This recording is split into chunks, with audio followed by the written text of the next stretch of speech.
अगले साल उत्तर प्रदेश में होने वाले विधानसभा चुनाव से पहले सीएम योगी ने कैबिनेट का विस्तार कर दिया है। 7 नए मंत्रियों को मंत्रिमंडल में जगह दी गई है, जिसमें सिर्फ जितिन प्रसाद को कैबिनेट मंत्री बनाया गया। बाकी 6 नेताओं को राज्य मंत्री का पदभार दिया गया है।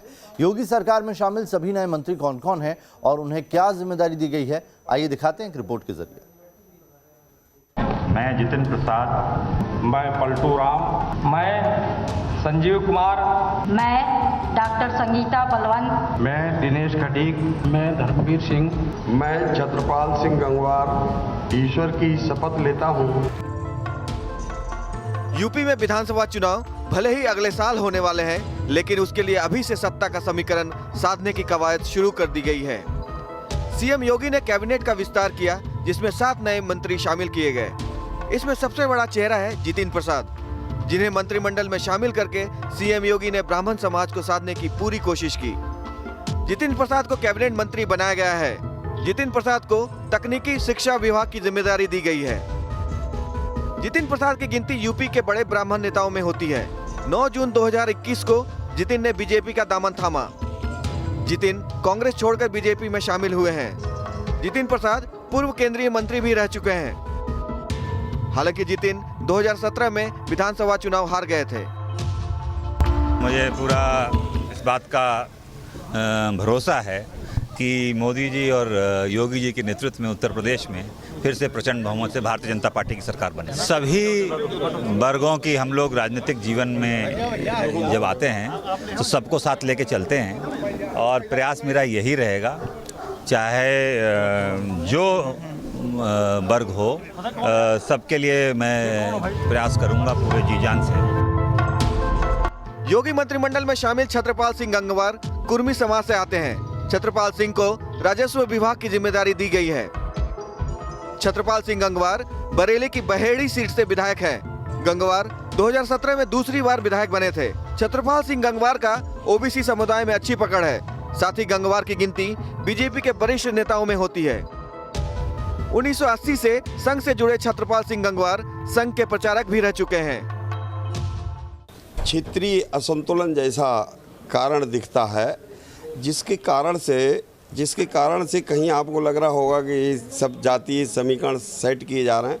हमारी पार्टी जातीयता, परिवारवाद और इन सब बातों पे गौर नहीं करती है।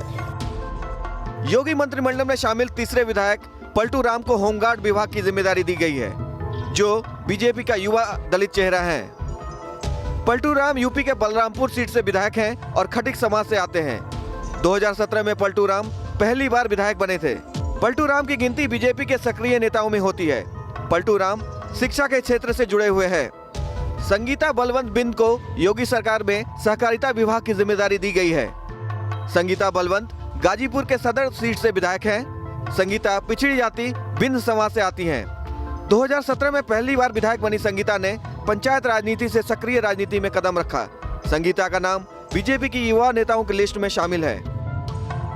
जैसा कि हमारे दल का ये सिद्धांत है कि अंत्योदय तक हमें हर चीज़ को, हर योजना को पहुंचाना है, तो अंत्योदय तक हम लोग कार्य करेंगे ताकि हमारा प्रदेश सशक्त हो, हमारे प्रदेश के महिलाएं सशक्त हो, हमारे प्रदेश का पिछड़ा वर्ग और गरीब वर्ग ये सशक्त हो। तभी जब ये सारे वर्ग सशक्त होंगे तभी हमारा प्रदेश आगे बढ़ेगा और तभी हमारा देश आगे बढ़ेगा। संगीता बलवंत बिंद को मंत्री बनाकर सीएम योगी ने यूपी में 4% निषाद वोटों के चुनावी गणित को मजबूत कर लिया है। यूपी में संजीव गौड़ को समाज कल्याण मंत्री बनाकर सीएम योगी ने समाजवादी पार्टी, निषाद पार्टी समेत कई पार्टियों का चुनावी गणित बिगाड़ दिया है। संजीव कुमार गौड़ सोनभद्र की ओबरा सीट से बीजेपी विधायक हैं। संजीव गौड़ अनुसूचित जनजाति समाज से आते हैं। संजीव गौड़ पहली बार विधायक चुने गए हैं। इसके पहले तमाम सरकारें आईं, तमाम सरकारें गईं, लेकिन आदिवासियों के बारे में कोई भी सरकार ने नहीं सोचा। लेकिन जब से हमारी भारतीय जनता पार्टी मुख्यमंत्री योगी आदित्यनाथ जी के नेतृत्व में बना है, तो आदिवासियों के लिए उन्होंने सोचा है। संजीव गौड़ बीजेपी के करीबी हैं और उनकी गिनती बीजेपी के युवा नेताओं में होती है। 2017 में पहली बार विधायक बने दिनेश खटीक को योगी मंत्रिमंडल में जल शक्ति मंत्रालय जैसा अहम ओहदा दिया गया है।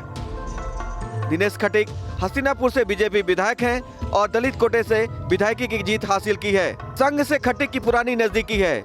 1994 में खटीक फलावदा के खंड कार्यवाह बने और विश्व हिंदी परिषद में कई अलग अलग पदों पर रहे। दिनेश खटीक सोनकर समाज से आते हैं जो ओबीसी वोट बैंक का अहम हिस्सा है। यूपी चुनाव को देखते हुए खटीक की एंट्री काफी अहम मानी जा रही है। योगी कैबिनेट के आखिरी मंत्री धर्मवीर प्रजापति ओबीसी का चेहरा है। धर्मवीर प्रजापति की पश्चिम यूपी में अच्छी पकड़ है। ओबीसी समाज से आने वाले प्रजापति फिलहाल माटी कला बोर्ड के अध्यक्ष हैं और जनवरी 2021 में प्रजापति विधान परिषद सदस्य भी बने हैं। खटीक प्रदेश बीजेपी में कई अहम पदों पर रह चुके हैं। यूपी चुनाव को देखते हुए आगरा से एमएलसी धर्मवीर प्रजापति विपक्ष के कई नेताओं का चुनावी खेल बिगाड़ सकते हैं। निश्चित तौर से 350 पार करने का एक लक्ष्य जो हम लोगों का 300 पार का है, उस लक्ष्य को लेकर के हम काम कर रहे हैं। निश्चित तौर से यह पूरी टीम बहुत सबल है, सजग है और बहुत परिश्रमी है और इसका राजनीतिक दृष्टि से भी फायदा मिलेगा और सरकार में रह करके जनता की सेवा की दृष्टि से भी फायदा मिलेगा। 2017 के विधानसभा चुनाव में बीजेपी ने कई सारे वोटिंग पैटर्न को बदल कर रख दिया था। अब नजर 2022 के विधानसभा चुनाव की है। मतलब साफ है, विपक्ष के हमले को कुंद करने के लिए बीजेपी ने कास्ट फैक्टर को साधने की पूरी कोशिश की है। Team news nation.